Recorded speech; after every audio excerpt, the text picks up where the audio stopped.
14절 우리 한 절 말씀이니까요. 좀 같이 읽도록 하겠습니다. 시작.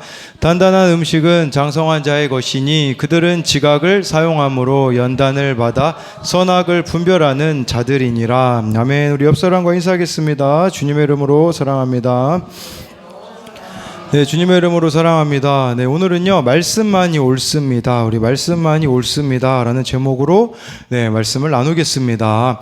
요새 아들들하고요, 이제 매일 아침 7시 반에 큐티를 하고 있어요. 그래서, 저 큐티 내용이 뭐였었냐면, 훌륭한 믿음의 어린이를 찾아 동그라미 해보세요. 이렇게 했는데, 저 맨 밑에서 오른쪽에 있는 동생이 울고 있는데 장난감 뺏고 있는 사람이 있잖아요. 우리 한결이가 뭐라고 했는 줄 아세요? 예찬이 형이다, 예찬이 형. 이렇게 이야기를 하더라고요. 그래서 제가 한결이한테 뭐라고 얘기해 줬냐면, 너는 두 번째 오른쪽에 있는 저 장난감 안 치운 애가 너다. 이렇게 이야기를 해줬어요. 아니, 5살짜리도 벌써 옳고 그름이 있어가지고요. 자기 모습은 못 보면서, 자기가 정리 안 하는 거는 못 보면서, 형이 이렇게 뺏는 것은 잘 기억하는 거겠죠. 제가 2주 전이었을 거예요. 이제 미용실에 갔다가, 아니, 갑자기 저를 이렇게 매직을 시켜줘가지고, 앞머리가 이제 생머리가 된 거예요. 그러다 보니까 아내가 요새 아들들이 읽고 있는 책이 있거든요. 그 책이 엉덩이 탐정이 있는데 딱 저랑 똑같다고 이제 이야기를 하더라고요. 그래서 오늘 아침에는 저보고 저 표지를 한번 지어보라고 해가지고, 지금 머리는 이게 아내가 이제 매일 고데기를 해줘서 네, 괜찮긴 한데, 그냥 이제 머리를 감고 나면 이렇게 머리가 갑자기 쫙 펴져 있어가지고, 참 엉덩이 탐정 같이 이렇게 생긴 걸 보는데, 역시 아내도요, 자기 모습은 못 보고 이렇게 판단만 잘 내리는 것을 또 볼 수 있습니다. 네, 여기 아까 우리가 읽었던 그 14절 말씀에 장성한 자는요, 선악을 분별한대요. 선악을 분별한다라는 것은 개인의 옳고 그름을 말하는 게 아니에요. 말씀을 근거로 분별해낸다라는 뜻이거든요. 근데 저와 여러분들이 이게 안 되면요, 매일 선악과 따먹으실 겁니다. 선악과는 뭐냐면 나의 옳고 그름을 가지고 살아가는 거라고 할 수 있어요. 어제 켈라워십 모임이 온라인으로 있었는데 백성호 청년이 이 부분에 대해서 나눔을 해주더라고요. 김지현 집사님과 자신의 다른 점은, 다른 지체들을 향해서 김지현 집사님은 내 생각이 틀릴 수도 있다라고 접근을 하지만, 우리 백성호 청년은 상대방이 틀렸다라고 접근을 한다라고 이야기를 하더라고요. 그러면서 상대방이 틀렸다고 접근을 해야 자신이 옳음이 증명되며, 만약에 상대방을 맞았다라고 인정하게 되어지면 자신은 틀렸음을 인정하기에 그것이 어렵다라고 이렇게 이야기를 하더라고요. 여러분, 세상의 방식은요, 자기 옳고 그름과 자기 옳고 그름이거든요. 그러니까 어떻습니까? 다툼과 분쟁으로 끝날 수밖에 없겠죠. 제가 지난번에도 말씀드렸는데, 수요일날 말씀드렸는데요, 저희가 교회 드럼을 드디어 팔았어요. 3층에 있는 드럼을 이제 팔았는데, 저 드럼을 팔 때 제가 다 설치까지 했는데 아저씨가 돈을 입금을 안 하는 거예요. 그래서 왜 입금을 안 하냐고, 이렇게 백성호 청년이 대신 팔아줬기 때문에 이렇게 백성호 청년에게 막 채팅창으로 얘기를 하는데, 왜 돈을 입금 안 하냐면요, 저 사진에 보면대가 찍혀 있는데 보면대는 안 갖고 왔기 때문에 돈을 입금할 수 없다라고 이렇게 이야기를 하더라고요. 우리도 백성호 청년이 옳고 그름이 뚜렷하지 않습니까? 저는 이 얘기했을 때 너무 이렇게 후련했거든요. 솔직히 백성호 청년이 뭐라고 얘기했냐, 그러면 저기 소화기 보이는데 소화기도 갖다 줍니까? 이렇게 이야기를 해가지고, 둘이 싸워가지고 제가 이제 다시 보면대를 갖다 줘가지고 일이, 그래서 2번 갔다 왔습니다. 그래서 이렇게 일이 잘 마무리됐는데, 그러면 옳고 그름과 자기 옳고 그름과 다른 사람이 옳고 그름이 만나면 이처럼 싸움이 날 수밖에 없다라는 것이에요. 그러나 정말 말씀에 들리는 그 한 사람이 말씀의 가르침을 따를 때에 문제가 해결될 수 있다라는 것을 봐야 한다라는 것입니다. 그래서요, 이 말씀만이 옳음을 고백한다라는 것이 어떤 건지 우리 같이 나누도록 할 텐데요. 첫 번째로요, 말씀만이 옳음을 고백하는 사람은 자기 모습을 봅니다. 우리 히브리서 5장 11절부터 13절을 읽도록 하겠습니다. 시작. 멜기세덱에 관하여는 우리가 할 말이 많으나 너희가 듣는 것이 때가 오래되었으므로 너희가 마땅히 선생이 되었을 터인데, 너희가 다시 하나님의 말씀의 초보에 대하여 누구에게서 가르침을 받아야 할 처지이니 단단한 음식은 못 먹고 젖이나 먹어야 할 자가 되었도다. 이는 젖을 먹는 자마다 어린아이니 의의 말씀을 경험하지 못한 자요. 네, 이 말씀을 보면요, 믿음의 초보에 대해서 말씀해 주고 있어요. 어느 청년과 대화 중에 좀 뭐 피해자, 가해자 뭐 이런 부분들을 좀 나눴는데, 참 억울한 게요. 피해자는 가해자들이 한 행동들이 다 기억이 나잖아요. 문제는 가해자들은 기억을 못한다라는 사실이에요. 시간이 지나면 내가 그랬어 라는 식으로 말하는 것이겠죠. 그런데요, 여러분, 하나님 앞에서는요, 저와 여러분들이 자기 모습을 못 보면 가해자일 수 있다라는 것을 아셔야 돼요. 나는 상처를 안 주는 것 같은데 내 모습과 나의 모든 행동들이 누군가에게는 가해자일 수 있다라는 거예요. 그렇기 때문에 구원의 역사가 가정 가운데 일어나지 않는 경우가 있을 수 있다라는 것이에요. 저는 이제 제 모습이 이제 말씀을 통해서 안 보였을 때, 그때 참 많이 저도 가해자였더라고요. 저 같은 경우는 이제 말씀을 깨닫고 나서 깨달아진 게 인정 중독자였다라는 게 깨달아지니까, 제가 얼마나 많은 사람들에게 상처를 줬는지를 보게 되어지더라고요. 제가 이제 큐티에도 나눴는데, 지금으로부터 한 3, 4년 전에요. 그 구약의 유명한 교수님이 계세요. 제가 다니던 학교에. 근데 그 교수님이 어느 날 저에게 전화가 왔어요. 이 공부 좀 할 생각 없냐고. 그래서 가서 공부를 했죠. 그래서 한 학기 정도 공부를 했는데, 그런데 신약의 또 유명한 교수님이 저한테 또 갑자기 전화가 왔어요. 공부할 생각이 없냐고. 공부하고 있는데 말이죠. 그래서 제가 그 학교로 이제 옮겨가지고 이제 공부를 하고 있는데, 그런 생각이 들더라고요. 이 두 교수님에게 실망을 드렸다라는 생각을 하더라고요. 저는 이분들께 인정받으려고 했기 때문에 오히려 상처만 드린 것 같아서 참 부끄러운 마음이 들더라고요. 그리고요, 전 아내에 대해서도 제가 가해자인 줄 몰랐습니다. 그런데 진짜 말씀을 통해서 제 모습을 보고 나니, 아내의 산후 우울증은 바로 저의 이런 죄인됨의 결과였다라는 것이겠죠. 여러분, 자신의 모습을 못 보는 사람은요, 11절에요, 듣는 것이 둔하다라고 말씀해 주고 있어요. 이 듣는 것이 둔하다라는 것을 메시지 성경으로 찾아보니까요, 이렇게 나와 있더라고요. 귀 기울여 듣지 않는 나쁜 습관이라고 나와 있어요. 귀 기울여 듣지 않는 나쁜 습관은 무슨 말이냐? 딱 듣고 싶은 것까지만 듣는 겁니다. 그리고 이 말씀을 삶으로 가져오지 않는다라는 거겠죠. 순종이 빠져버린 것은요, 말씀을 듣는 게 아니라는 거예요. 성경에서요, 듣는다와 순종은 같이 가는 것이지, 그냥 듣고 순종으로 이어지지 않는다면 이것은 듣는 게 둔하다라는 것을 알아야 한다라는 것이겠죠. 자기 모습을 보지 못하고 살아가는 사람의 주제가는 무엇이겠습니까? 이런 말을 할 겁니다. 이렇게까지 해야 돼 라고 말하면서 이 말씀대로 살아가는 것을 고리타분하게 여기는 것을 볼 수가 있는 것이겠죠. 지금 이 시대가 사사시대와 같지 않습니까? 그래서 사사시대의 결론이 사사기 21장 25절인데 우리 같이 읽어보겠습니다. 시작. 그때의 이스라엘의 소견에 옳은 대로 행하였더라. 자기 소견에 옳은 대로 행하였다라는 게 무슨 말이겠습니까? 자기 모습을 못 보고 자기의 옳고 그름을 가지고 살아갔다라고 말씀해주고 있는 것이겠죠. 더 자세히 말씀드리면 자신이 죄인임을 모르는 채로 살아가는 거라고 할 수가 있는 것이에요. 이런 사람은요, 자기밖에 모릅니다. 여러분, 아이를 보세요. 아이는요, 자기밖에 몰라요. 우리 한결이가 아까 엄마한테 말할 때 들어보니까요, 그렇게 얘기하더라고요. 한결이 계속 얘기하더라고요. 아이의 특징은 주어가 자기예요, 자기. 그래서 한결이를 앞세우는 거죠. 그리고 어제 한결이가 좀 멋을 부리고 싶었나 봐요. 그래서 어린이집이죠. 유치원인가 좀 맨날 헷갈려요. 유치원이죠. 유치원에 얘가 그 선글라스를 끼고 갔어요. 우리 선글라스를 끼고 갔는데, 이제 한결이가 기대했던 반응은 친구들이, 야, 한결아, 너 너무 멋있다. 이제 이 반응을 얘가 원했던 거예요. 그런데 그 안경이 여기 조금 특이하게 좀 블럭 같은 모양이 있었거든요. 그래서 친구들이 보더니, 한결아, 너 안경에 그 블럭이 있다.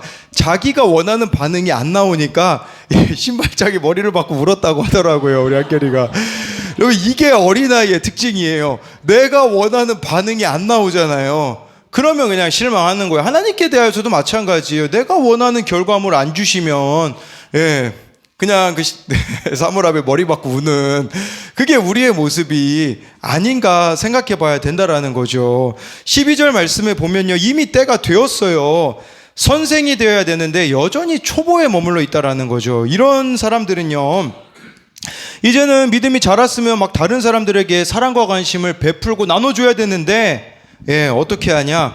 모든 관심과 사랑은 나의 것이라고 여기게 되는 것이에요. 그들이 바로 말씀의 초보라고 12절은 말씀해 주고 있는 것이겠죠.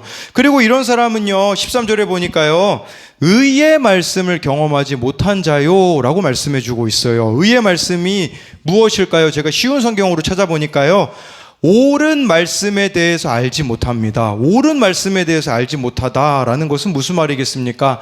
말씀대로 회개해 본 적이 없다라는 뜻이에요. 정말 이 말씀 때문에 내 모습이 보여서 애통해 본 적이 없다. 그게 바로 의의 말씀을 경험하지 못한 자라고 할 수가 있는 거죠. 여러분, 이 의의 말씀은요, 히브리서 4장 2절에 보면 나와 있거든요. 제가 여기서 안 가져왔네요. 4장 12절 말씀을 읽어드리면요, 하나님의 말씀은 살아있고 활력이 있어 좌우의 날선 어떤 것보다도 예리하여 혼과 영과 및 관절과 골수를 찔러 쪼개기까지 하며 또 마음의 생각과 뜻을 판단하나니, 하나님의 말씀은요, 우리를 수술대에다가 올려놓는데요. 제가 아산고등학교 선생님들 그 큐티 모임에 가서 그런 얘기를 드렸어요. 선생님들, 말씀의 수술대 위에 나를 올려놓고 계십니까? 라고 물으면서, 나를 올려놓기보다 그 사람을, 말썽 부리는 학생들을 수술대에 올려놓고 싶어 하지 않으십니까? 라고 물었어요. 우리의 모습이 그러지 않을까요? 여러분, 의의 말씀을 경험한다는 것은요, 말씀을 통해 나를 보고 나를 수술하는 거예요. 나를 고치는 거예요. 그런데 이 의의 말씀을 못 경험하는 사람들은 어떻게 되냐? 자꾸 상대방을 수술대 위에 올려놓으려고 해요. 우리가 제가 이거 보면서 그런 생각을 하더라고요. 우리 성형수술은 내가 받고 싶어 하잖아요. 그렇죠, 여러분? 네. 근데 성형수술은 내가 받고 싶지만, 예를 들어 힘든 수술이라고 하면 다른 사람이 받았으면 좋겠죠. 그런 원리라고 볼 수 있는 거예요. 정말 이 말씀의 수술대 위에서 나를 쪼개고 나를 변화시켜야 되는데, 우리는 계속해서 그 사람이 변했으면 좋겠다라는 식으로 나아가고 있지 않느냐라는 것이겠죠. 교회 안에도 변화되어지지 않는 사람들이 너무 많은데, 문제는 뭐냐면요, 직분이 높아질수록 더 그렇다라는 것이에요.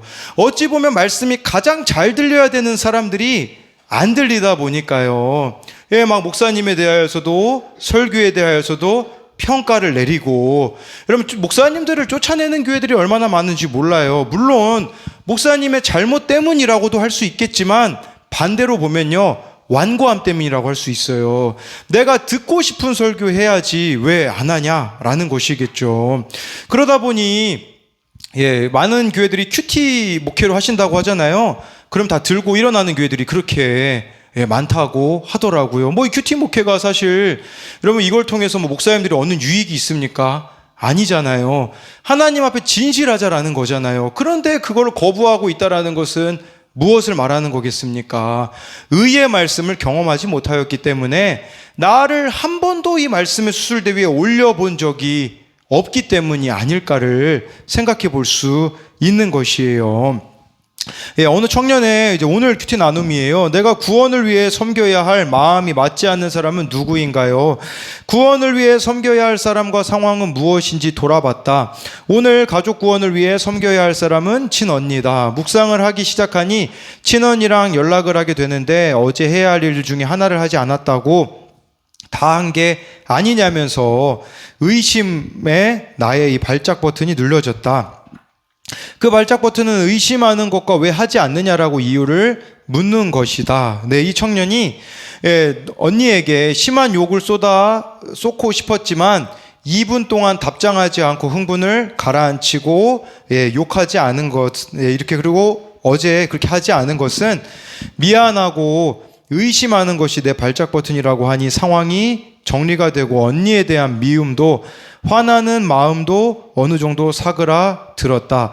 참 하나님의 말씀은 타이밍이 정확하다라고 이렇게 이야기를 하더라고요. 의의 말씀은 뭐냐면요, 저와 여러분들이 어떤 행동을 하려다가 멈추게 되어지는 거예요. 원래 내 본성이면 다 퍼부어야 정상인데 말씀에 브레이크가 잡히는 삶이 바로 의의 말씀을 경험하는 자의 모습이라고 할 수가 있는 것이겠죠. 그래서 이것에 대한 적용 질문은요, 이렇게까지 해야 해 하며 안 하고 있는 말씀에 대한 순종은 무엇입니까? 말씀의 수술대 위에 나를 올려놓습니까? 아니면 그를 올려놓으려고 합니까? 두 번째로요, 말씀 안이 옳음을 고백하는 사람은요, 선악을 분별합니다. 우리 히브리서 5장 14절을 같이 읽도록 하겠습니다. 시작.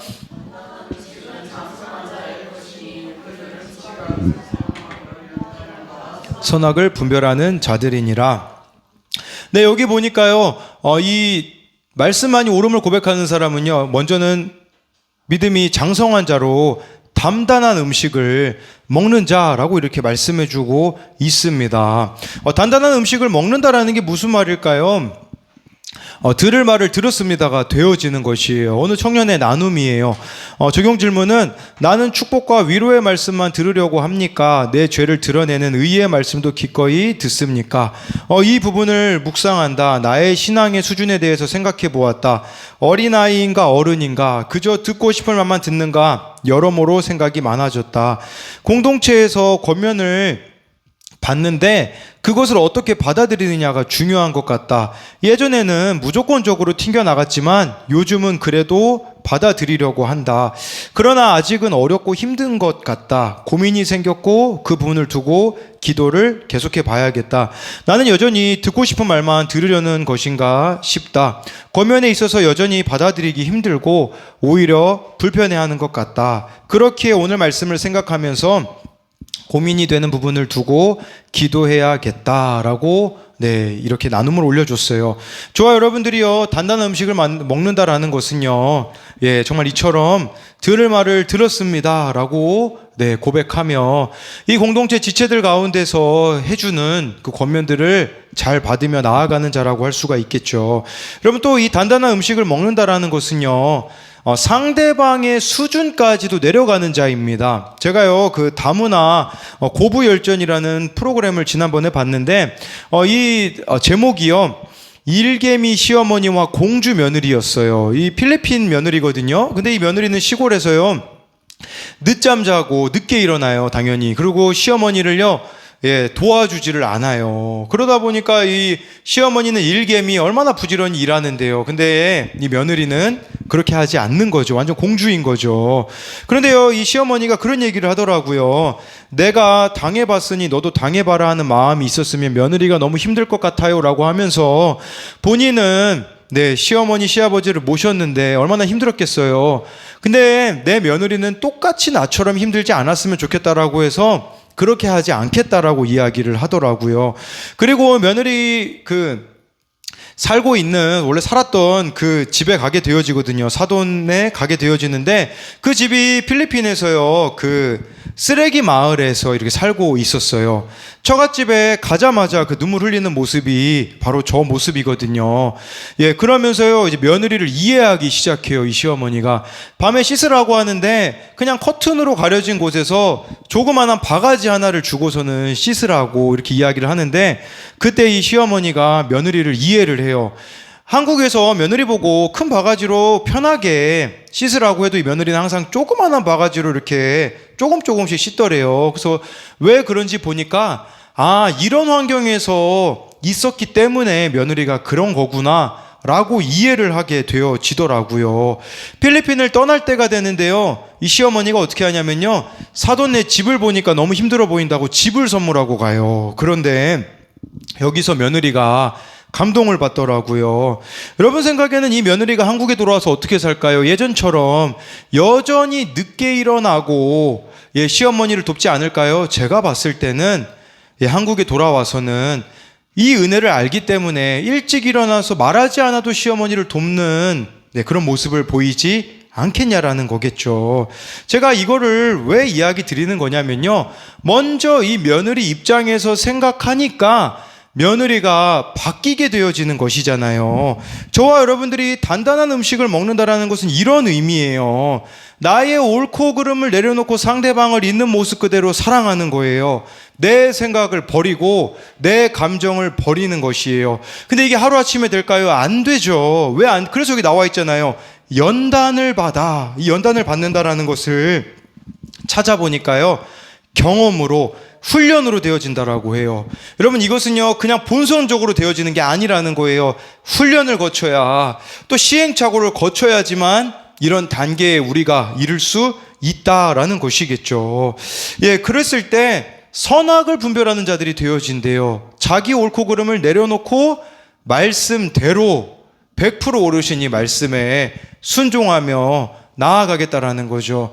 상대방은 전혀 요동함이 없는데 내가 끊임없이 이 말씀으로 나를 바꾸어 감으로써 어떻게든지 그 상대방을 있는 모습 그대로 사랑하려고 하는 거예요. 그럴 때 상대방이 어때질까요? 놀라게 되어지는 거예요. 나의 배우자는 원래 이런 사람이 아닌데, 나의 부모는 원래 이런 사람이 아닌데, 나의 자녀는 원래 이런 자녀가 아닌데 라고 하면서 내가 그렇게 변해가는 것들이 지속되어지면 어떻게 되어지겠습니까? 상대방이 바뀔 수밖에 없다라는 것이에요. 예, 어느 청년의 나눔입니다. 보시기에 좋았더라, 김양재 목사님 책에서 심히 내 마음을 사로잡는 부분이 있었다. 어떤 작은 풀과 채소라도 그저 종류대로 열매만 맺으면 되는데 들풀이 노력해서 아름드리 나무가 되겠다고 하니 이것은 지옥입니다. 풀도 지렁이도 하루살이도 모두 독창적인 하나님의 작품입니다. 나는 이것에 대해 이렇게 고백했다. 나는 내가 하루살이인 것을 숨기고 싶어서 독수리인 척하면서 살았다. 나를 계속 포장하는 삶을 살았다. 내가 우울증에 걸린 것도 숨겼다. 성적을 잘 받으려고 애썼고 뛰어난 사람처럼 보이고 싶었다. 나를 있는 그대로 인정하지 못했다. 그러다 하나님을 만나서 우선적으로 해결된 부분이 나를 있는 그대로 인정하는 것이었다. 하루살이라는 것이 인정이 되니 비교의식이 사라지고 타인을 향해 있는 그대로 기뻐해주고 나를 있는 그대로 드러내는 것이 가능해졌다. 저번 주에 친구를 만났을 때 내가 하도 하루살이인 것을 외쳐대니 친구가 오히려 불편해하면서 그렇게 말하지 말라고 했다. 내가 너무 나를 낮추는 것처럼 보여서 걱정이 되었던 것이다 라는 것이에요. 여러분, 말씀으로 선악을 분별하게 되어지는 거, 저와 여러분들이 말씀을 있는 그대로 믿으면 어떻게 되어질까요? 나를 있는 모습 그대로 사랑하게 되어져요. 여러분, 이것만 이루어지면요 상황, 환경 문제가 되지 않아요.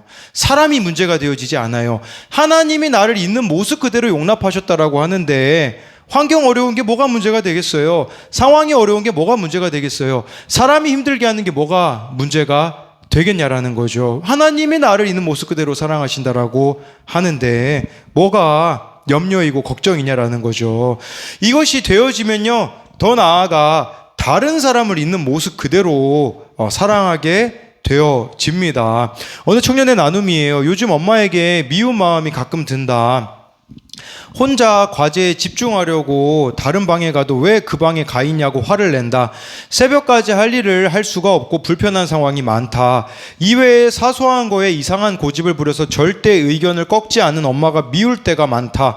이번에 신청했던 아파트가 당첨되었는데 하나님께 감사해야 하는데 나의 이기적인 마음 때문에 감사하지 못하였다.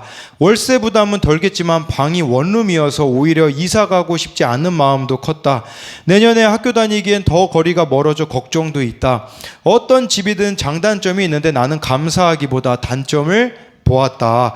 불평불만을 늘어놓았다. 나의 능력을 의지하니 감사보다 이기적인 마음이 더 들었다.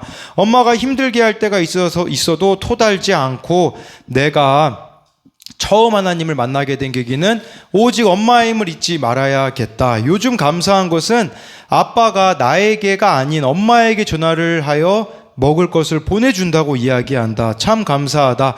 같이 살진 못하지만 그 모습을 보고 있으면 괜히 뿌듯하다. 그러니 내가 더욱더 아빠를 위해 기도하고 아빠와 연이 끊이지 않게 해야 됨을 깨닫는다.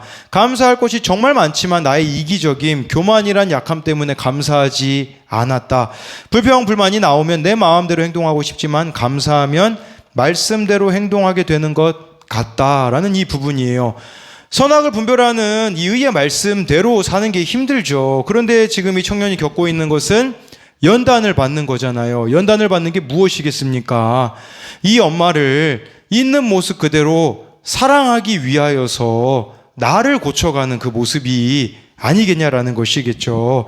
여러분, 100% 오르신 하나님 말씀을 따르게 되면요, 두 가지가 이루어지게 되어요. 하나는 나를 있는 모습 그대로 사랑하게 되어지고요, 이웃을 있는 모습 그대로 사랑하게 되어지면요, 그럼 사실 이게 천국 아닐까요, 여러분? 나를 사랑하고 이웃을 사랑하는 거, 이 자체가 천국인데 이게 안 되어지니, 나의 옳고 그름을 내려놓지 못하니 그 자체가 이미 지옥일 수 있다라는 것이에요. 이것에 대한 적용 질문은요, 내가 믿음이 장성한 자가 되기 위해 소화해야 할 단단한 음식과 같은 것은 무엇일까요? 하나님의 오르심을 따르기에 나와 이웃을 있는 모습 그대로 사랑합니까?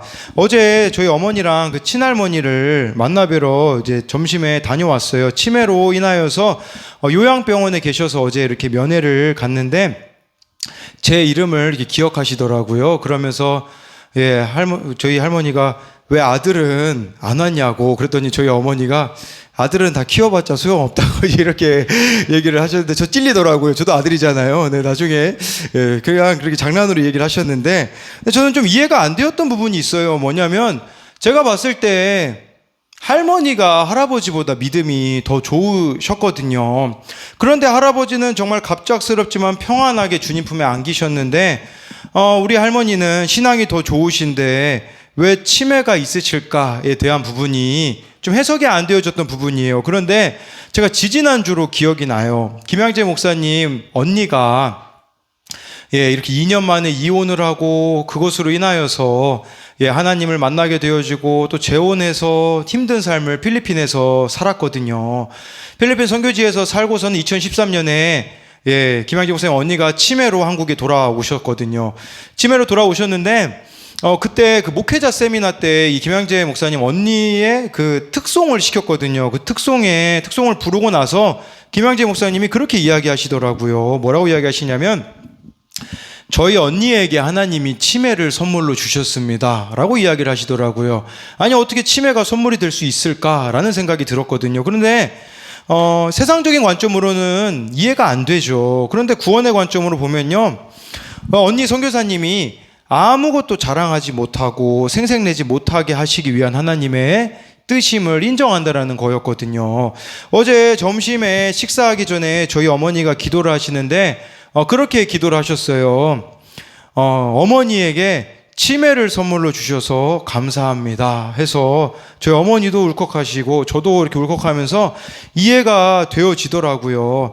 할머니에게 주신 치매가 선물이라는 게 이해가 되었어요. 왜냐하면 할머니가 하나님 앞에 또는 사람들 앞에 내세울 게 얼마나 많으시겠어요. 사실 저희 할머니가 얼마나 신앙이 열심이셨는데요. 그런데 마지막에 치매에 걸리셔서 아무것도 자랑하지 않고 아무 생색도 내지 못함으로써 하나님께만 영광을 돌리는 거라는 게 깨달아지니까 감사하더라고요. 제가 할머니 그 간식을 사러 들어간 사이에 이제 다녀왔는데 저희 어머니랑 저희 할머니랑 같이 있었는데 차에 타니까 찬송을 두 분이 이렇게 부르고 계시더라고요. 그러면서 들었던 생각이 뭐냐면 예수님만 기억하면 되는 거구나.